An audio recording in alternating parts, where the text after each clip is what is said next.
नमस्कार विद्यार्थी मित्रांनो आणि पालकांनो, कॅब रजिस्ट्रेशन, डॉक्युमेंट व्हेरिफिकेशन किंवा ॲडमिशन कन्फर्मेशन करताना सर्वात मोठा प्रश्न असतो, माझ्या कॅटेगरीसाठी नेमके कोणते डॉक्युमेंट्स लागणार.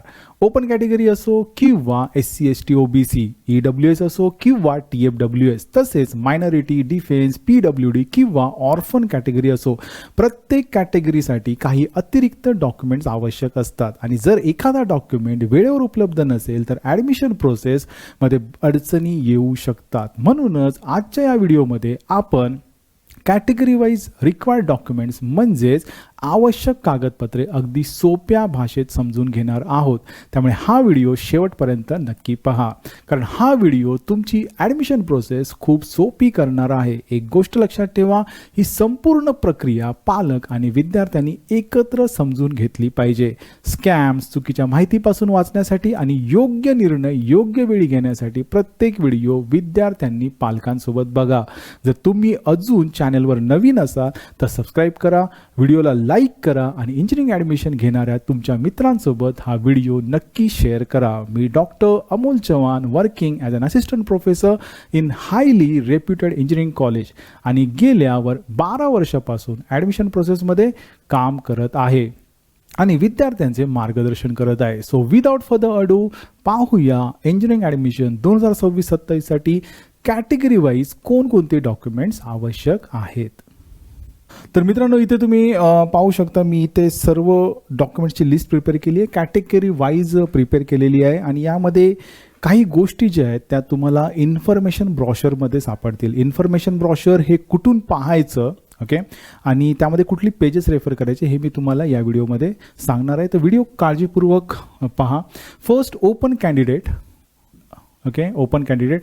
जेव्हा मी ओपन कॅटेगरी कॅन्डिडेट म्हणतो तर ही डॉक्युमेंट जी आहेत ओपन कॅटेगरीची, it is applicable to all. Okay, applicable to all हे लक्षात ठेवा. ॲप्लिकेबल म्हणजे हे सर्वांसाठी लागणारे डॉक्युमेंट्स आहेत, मग तुम्ही कुठल्याही कॅटेगरीचे स्टुडंट असाल. Okay, so open category means हे जे इथे डॉक्युमेंट्स आहेत तर ते सर्व डॉक्युमेंट्स प्रत्येक कॅटेगरीला कॅरी करायचेच आहेत. ओके, सो यामध्ये पहिले काय येतं, SSCचं मार्कशीट असेल तुमचं आणि सर्टिफिकेट. ठीक आहे, देन HSCचं तुमचं मार्कशीट अँड द सर्टिफिकेट.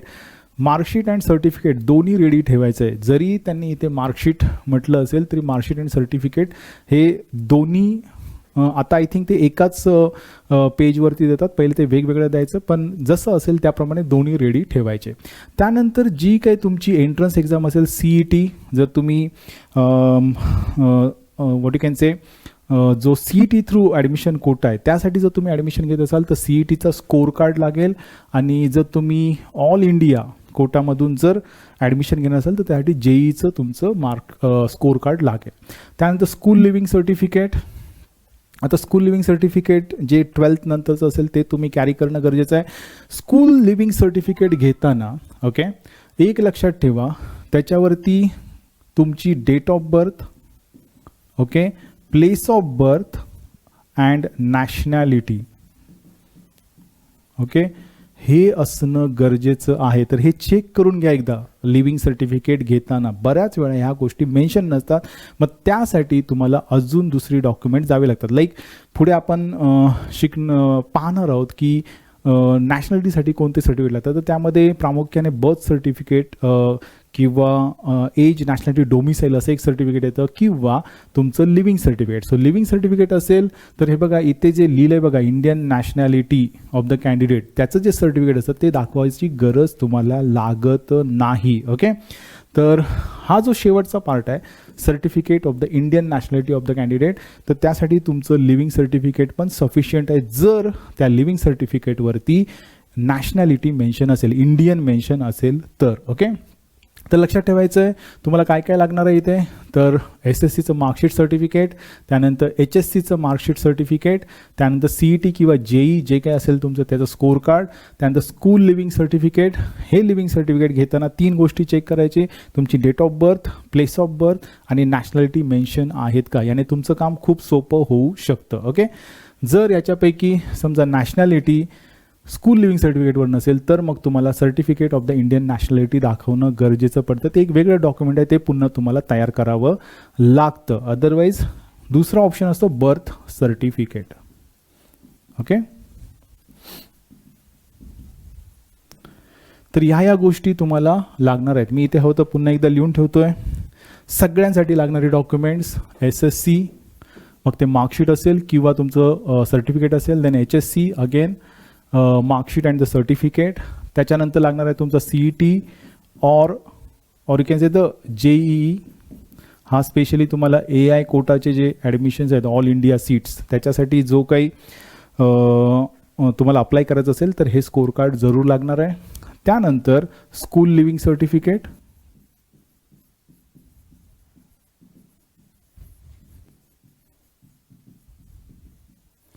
याच्यावरती 3 गोष्टी चेक करायच्या आहेत. तुमचा डेट ऑफ बर्थ, त्यानंतर तुमचा प्लेस ऑफ बर्थ, ओके, म्हणजे जन्मदिनांक, जन्मस्थळ आणि नॅशनॅलिटी. ओके, जर हे मेन्शन नसेल नॅशनॅलिटी तर मग तुम्हाला अजून एक डॉक्युमेंट लागतं, नॅशनॅलिटी सर्टिफिकेट. तर याच्यासाठी मिळणारं जे सर्टिफिकेट आहे ते नॉर्मली असं असतं, age, domicile and nationality certificate. काही ठिकाणी एज डोमिसाईल भेटतं आणि एज नॅशनॅलिटी अशी 2 वेगवेगळी भेटतात. काही काही ठिकाणी हे एकत्रच भेटतं. ओके, सो हे सर्वांसाठी आहे. This documents are required for all candidates and not only for open but for all. okay, all candidates. तर हे झालं. आता आपण पुढे बघू SC and ST category. SC and ST कॅटेगरीसाठी हे जे डॉक्युमेंट्स आहेत हे सर्व तर लागणारच आहेत तुम्हाला, पण त्यासोबत 2 डॉक्युमेंट्स एक्स्ट्रा लागतात. ते म्हणजे तुमचं कास्ट सर्टिफिकेट आणि कास्ट व्हॅलिडिटी. ओके, बऱ्याच वेळा मुलांकडे कास्ट सर्टिफिकेट असतं पण कास्ट व्हॅलिडिटी नसते. लक्षात ठेवा, दरवेळेला तुम्हाला व्हॅलिडिटी सबमिट करण्यासाठी मुदत वाढवून देतीलच याची शक्यता नाही आहे. काही काही मुलं आत्ता अप्लाय करतात, त्याच्या रिसिप्टवरती ते रजिस्ट्रेशन करतात, त्यांचा नंबर एखाद्या चांगल्या कॉलेजला लागतो, पण डेडलाईनपर्यंत त्यांच्याकडे व्हॅलिडिटी येत नाही. ओके, मग त्यावेळी जर डेट एक्सटेंड झाली तर चांगली गोष्ट आहे, नाही झाली तर मग तुमचं ॲडमिशन रखडू शकतं. ओके, सो ह्या गोष्टींची काळजी घ्यायची आहे.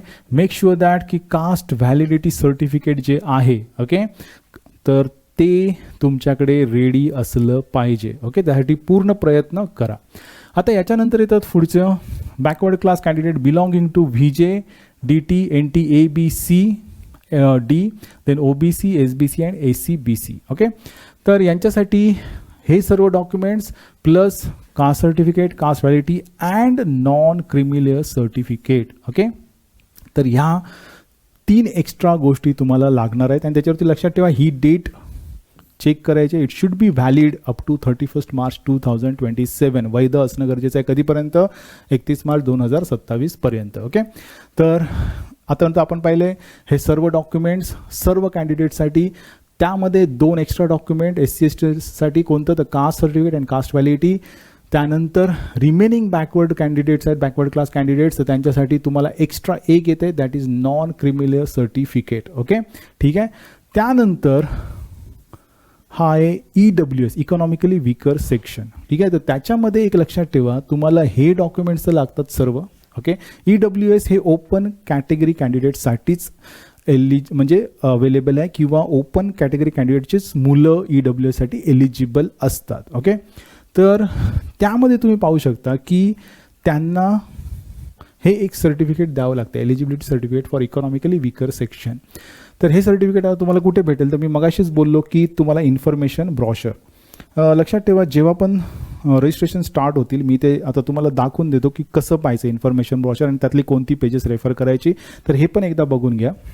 तर आता ही तर वेबसाईट तुम्हाला माहिती आहे कारण तुम्ही CETची एक्झाम दिलेली आहे, सो यू नो बेटर. ठीक आहे, तुम्हाला माहिती आहे CET सेलवर जायचा, त्याच्यामध्ये तुमचं लॉग इन वगैरे करायची गरज असल्यास करा. अदरवाईज इथे तुम्ही पाहू शकता की ॲडमिशन पोर्टल फॉर 26-27. ठीक आहे, याच्यावरती जेव्हा क्लिक कराल तुम्ही ॲडमिशन पोर्टलवरती तर त्याच्या पुढचं नेक्स्ट जो काही प्रत्येक म्हणजे मग त्यासाठी लॉला ॲडमिशन घेणारे मुलं असेल, फार्मसीला असेल, डायरेक्ट सेकंड इयर असेल, MBA कुठल्याही या सर्वांचा ॲडमिशनचा जो पोर्टल आहे तो हा आहे. आणि त्याच्यामध्ये तुम्ही पाहू शकता की इथे BE BTech आहे. सध्या जर तुम्ही क्लिक केलं तर काहीच होणार नाही, कारण हे अजून चालू झालेलं नाही, रजिस्ट्रेशन प्रोसेस अजून स्टार्ट झालेली नाही. आणि शक्यतो ते 1 जुलैपासून चालू होईल असं म्हटलं जात आहे. ओके, ठीक आहे. पण त्याची चिंता करू नका. फर्स्ट तुम्ही सध्या डॉक्युमेंट्सवरती फोकस करा. ओके, डॉक्युमेंट्सवरती. तर ही वेबसाईट आहे. इथे आल्यानंतर तुम्ही पाहू शकता की BE BTech इथे क्लिक करायचं आहे आणि तुमचं रजिस्ट्रेशन करायचं आहे. आता इथे गेल्यानंतर मी तुम्हाला मागच्या वर्षीचं दाखवतो. जर मागच्या वर्षीची आपण वेबसाईट पाहिली, ठीक आहे, FE ॲडमिशन 25, तर त्याच्यावरती तुम्हाला हे बघा आता पण येईल 26-27ची असंच असणार आहे स्ट्रक्चर. आणि याच्यामध्ये एकदम खाली बघा इथे तुम्हाला information brochure for academic year 25-26 असं दिसून येईल. तुम्ही इथे पाहू शकता information brochure for academic year 25-26. आता नवीन येईल ते असेल 26-27. तर आता हे इन्फॉर्मेशन ब्रॉशर तुम्ही डाउनलोड करायचं आहे. तर हे बघा हे इन्फॉर्मेशन ब्रॉशर तुम्हाला असं दिसेल. ओके, आता हे काय आहे 25-26 मीन्स लास्ट इयर्स आहे. आता यातली कोणती पेजेस रेफर करायचे आहेत रिक्वायर्ड डॉक्युमेंटसाठी, तर हे बघा. सो आता हे जे इन्फॉर्मेशन ब्रॉशर आहे त्यातलं जवळपास 92 पेज नंबरवरती त्यांनी रिक्वायर्ड डॉक्युमेंट्सची लिस्ट दिलेली आहे. मग यामध्ये all candidates means open category म्हणू शकता. आता हा जो टाईप ABCD आहे त्यासाठी मी नेक्स्ट व्हिडिओ बनवणार आहे, कारण तुम्हाला ते रजिस्ट्रेशन करताना डिफाईन करावं लागतं की तुम्ही टाईप A आहात, B आहात, C आहात, D आहात, E आहात. तर ते मी एक्सप्लेन करणार आहे. त्यानंतर तुम्ही बघू शकता त्यांनी SC ST साठी दिलं आहे. त्यानंतर VJDT अदर बॅकवर्ड क्लासेस ठोके अदर दॅन SC ST. त्यानंतर इकॉनॉमिकली विकर सेक्शन. आता हे बघा आपण इथपर्यंत आलो होतो. ओके, त्यात त्यांनी काय झालं की प्रोफार्मा 5. तर हा कुठे पाहायचा आहे प्रोफार्मा 5, तर एकदम एंडला इन्फॉर्मेशन ब्रॉशरच्या एकदम शेवटी त्यांनी सर्व प्रोफार्माज दिलेले आहेत. आता याच्यामध्ये जर तुम्ही प्रोफार्मा AB ओके, तर इथे तुम्ही पाहू शकता की त्यांनी प्रोफार्मा दिले. आणि हे लक्षात ठेवा हे महाराष्ट्र शासनचं सर्टिफिकेट आहे. याच्यामध्ये 2 भेटतात EWS, एक सेंट्रल गव्हर्नमेंटचं आणि एक स्टेट गव्हर्नमेंट. तर तुम्हाला ॲडमिशनसाठी लक्षात ठेवायचं आहे महाराष्ट्र शासन याच फॉर्मॅटमध्ये लागणार आहे, अदरवाईज तुमचं ॲडमिशन होणार नाही. एवढं डोक्यात फिट करून ठेवा. आम्ही बऱ्याचदा पाहिलेलं आहे मुलांनी सेंट्रल गव्हर्नमेंटचं सर्टिफिकेट आणलं आहे आणि ते नंतर कॅन्सल म्हणजे ॲडमिशन त्यावेळी त्यांना भेटलेलं नाही आहे. ज्यावेळी त्यांनी स्टेट गव्हर्नमेंटकडून आणलं असेल त्यावेळी त्यांना ॲडमिशन पक्का भेटलं असेल. ओके, सो पुढे जाऊ आपण. तर EWSसाठी बघा हे बघा हा प्रोफार्मा दिलेला आहे. त्या प्रोफार्मामध्येच आणि महाराष्ट्र गव्हर्नमेंटचं असलं पाहिजे. हा नंबर असतो हा नीट बघा RAADHO 4019/ ओके, हा जो नंबर असतो हा त्या सर्टिफिकेटवर येणार. ओके, तर आता पुढे जाऊ आपण. आतापर्यंत आपण पाहिलं आहे ऑल कॅन्डिडेट्स मीन्स त्यामध्ये ओपन कॅटेगरी स्पेशली, ठीक आहे. सर्व डॉक्युमेंट्स हे सर्व डॉक्युमेंट्स सगळ्यांना लागणार आहेत. त्याच्या पुढे आपण आलो SC ST, त्यामध्ये 2 सर्टिफिकेट ॲड झाली. त्यानंतर other backward classes other than SC ST, तर त्यांना अजून एक ॲड होते दॅट इज नॉन क्रिमिलियर. त्यानंतर economically weaker section EWS candidate हा फक्त ओपन कॅटेगरी कॅन्डिडेट एलिजिबल आहे आणि त्याला हे सर्टिफिकेट सबमिट करावं लागतं प्रोफार्मा 5. ओके, जो मी तुम्हाला आता इन्फॉर्मेशन ब्रॉशरमध्ये दाखवला तो महाराष्ट्र शासनाचाच पाहिजे. त्यानंतर जर आपण पुढे गेलो, ठीक आहे. ओके, सो नेक्स्ट येतं ते आहे ऑर्फन कॅन्डिडेट, ठीक आहे. आता हा ऑर्फन कॅन्डिडेटसाठी ऑल डॉक्युमेंट जसं आपण पाहिलं त्याप्रमाणे येणार, प्लस त्यांना काय लागणार आहे प्रोफार्मा U. तर तो प्रोफार्मा U कुठे पाहायचा, तर मी तुम्हाला सांगितलं इन्फॉर्मेशन ब्रॉशरमध्ये, त्यानुसार प्रोफार्मा U बनवून घ्यायचा आहे. ओके, त्यानंतर पर्सन विथ डिसॅबिलिटी. तर इथे लक्षात ठेवा पर्सन विथ डिसॅबिलिटीसाठी सर्टिफिकेट इन द प्रोफार्मा म्हणजे तुम्हाला एक PWD सर्टिफिकेट भेटतं पर्सन विथ डिसॅबिलिटी. त्यामध्ये एक लक्षात ठेवायचं आहे की तो जो पर्सेंटेज आहेत हा 40% किंवा त्यापेक्षा जास्त असणं एक्सपेक्टेड आहे. ओके, 40% किंवा त्यापेक्षा जास्त असणं गरजेचं आहे. ओके, ठीक आहे. अँड डोमिसाईल सर्टिफिकेट जे मी ऑलरेडी ऑल डॉक्युमेंट लिस्टमध्ये सांगितलेलं आहे. त्यानंतर TFWS, तर यांना सर्व डॉक्युमेंट्स ॲज इट इज लागतील जसं ऑल कॅन्डिडेटसाठी आहे तेच. फक्त इथे एक इन्कम सर्टिफिकेट लागतं. Okay, and that must be less than 8 lakh rupees म्हणजे 8 लाखापेक्षा कमीचं इन्कम असणं गरजेचं आहे. ओके, तर हे लक्षात आलं आहे. TFWSसाठी इन्कम सर्टिफिकेट आणि ते पण 8 लाखापेक्षा कमी असलेलं पाहिजे. कोणाकडून पाहिजे, तर competent authority of the Maharashtra state. Okay, तर ही गोष्ट नीट लक्षात ठेवा. तलाट्याचं वगैरे चालणार नाही आहे. ओके, तहसीलदार लेवलचं सर्टिफिकेट इश्यू करणं असणं गरजेचं आहे. सो TFWS आणि EWSमध्ये जर आपण डिफरन्शिएट केलं, ठीक आहे, तर EWSमध्ये काय लागते आपल्याला, तर एलिजिबिलिटी सर्टिफिकेट, त्याला EWS सर्टिफिकेट असं म्हणतात. तर त्याचा प्रोफॉर्मा आहे आणि तो स्टेट गव्हर्नमेंटचा असणार. आणि इथे आपण TFWSसाठी इन्कम सर्टिफिकेट पाहिजे आणि ते पण competent authority of the Maharashtra state. Okay, आता याच्या पुढे जाऊ. आणि मायनॉरिटी म्हणजे आता याच्यामध्ये वेगवेगळ्या मायनॉरिटीज असतात. एक भाषेवरती आधारित, ओके, म्हणजे गुजराती असेल, मारवाडी असेल, साऊथ इंडियन लँग्वेजेस असतील. त्यानंतर रिलिजन बेसिस असतील, म्हणजे ख्रिश्चन, त्यानंतर मुस्लिम्स असतील. ओके, तर असे कॉलेजेस पण या कॅप प्रोसेसमध्ये पार्टिसिपेट करतात. आणि त्यामध्ये त्या कॉलेजेसमध्ये तुम्हाला एक स्पेशल कोटा ठेवलेला असतो, specifically the candidate from that religion. Okay, तर रिलिजन किंवा फ्रॉम दॅट लँग्वेज बेस और रिलिजन बेस.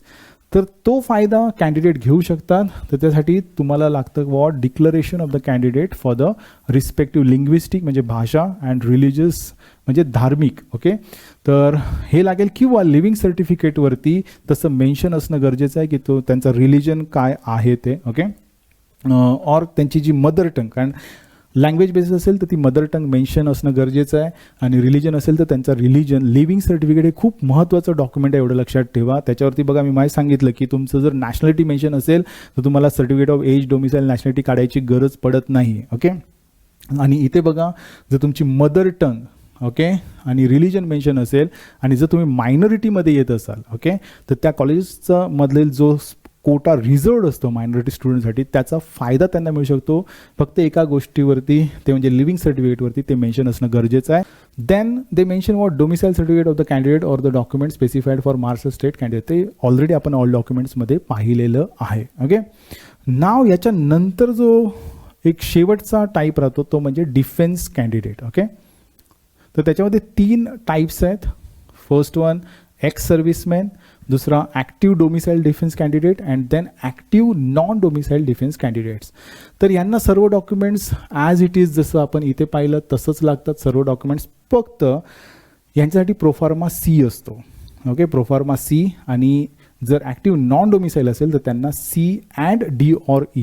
तर हे सर्व प्रोफॉर्मा इन्फॉर्मेशन ब्रॉशरमध्ये दिलेले आहेत. ते एकदा नीट समजून घ्या आणि त्यानुसार तुम्ही सर्व डॉक्युमेंट्स प्रिपेअर करा. सो मित्रांनो, व्हिडिओ कसा वाटला जरूर कमेंट करा. याबद्दल काही शंका असतील तर कमेंट करा आणि त्या सर्व प्रश्नांची मी उत्तरं देईन. तसेच व्हॉट्सॲप ग्रुपची लिंक ऑलरेडी डिस्क्रिप्शनमध्ये दिली, तिथे जॉईन करा. त्या व्हॉट्सॲप ग्रुपवरती मी रिक्वायर्ड डॉक्युमेंट्सचा जो इन्फॉर्मेशन ब्रॉशरमधला जो काही ऑथेंटिक माहिती आहे ती मी तिथे शेअर करेन. प्लस इन्फॉर्मेशन ब्रॉशर मागच्या वर्षीचा पण शेअर करेन. तर ते तुम्ही आता पहा आणि त्यानुसार सर्व गोष्टींची तयारी करा. ओके, हे बघा कॉलेज लिस्ट वगैरे बनवणं वगैरे हे खूप सोपं आहे. ठीक आहे, ते मी तुम्हाला नंतरच्या स्टेपमध्ये समजावेन. पण पहिली स्टेप ही आहे की तुमचं रजिस्ट्रेशन करणं. आणि रजिस्ट्रेशनसाठी महत्त्वाचं आहे डॉक्युमेंट्स आणि त्यानंतर ऑथेंटिक डॉक्युमेंट पहिले असणं खूप गरजेचं आहे. फेक डॉक्युमेंट्स अजिबात बनवू नका, त्याने तुम्हालाच प्रॉब्लेम उद्या क्रिएट होऊ शकतात. ओके, सो मित्रांनो पुढच्या व्हिडिओमध्ये आपण भेटू. जसं मी मगाशीच व्हिडिओमध्ये म्हटलं की टाईप ABCDE, तर हा टाईप जो आहे तो आपण नीट समजून घेऊ, कारण तुम्हाला तिथे स्पेसिफाय करावं लागतं रजिस्ट्रेशनच्या वेळी. So stay tuned to this channel. And जी काही माहिती मी इथे देण्याचा प्रयत्न करतो आहे तर ही माहिती कदाचित तुम्हाला तुमच्या ॲडमिशन प्रोसेसमध्ये थोडीफार मदत होईल अशी मी आशा करतो.